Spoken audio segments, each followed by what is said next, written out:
My name is Dorotea Gucciardo, and I stand in solidarity with my healthcare colleagues here and in Gaza. In response to the Israeli military's systemic destruction of healthcare facilities, we began sending medical delegations to Gaza under the umbrella of the World Health Organization. Until May 7, all medical teams were entering through the Rafah crossing. Each delegate was carrying at least 10 suitcases full of medicine, which was not enough, but it was something.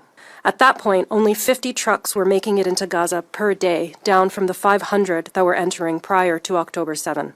The Rafah pathway provided a straw through which Palestinians could breathe.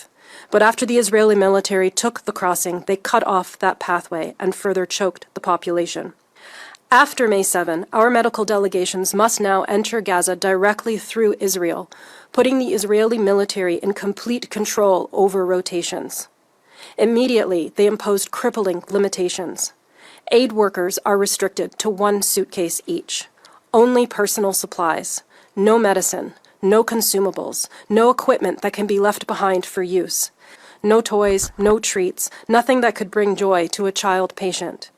Surrounding our clinic are tens of thousands of families living in tents, a thin piece of nylon that can never protect against the blazing sun, or as we're seeing now, the cold winter rains.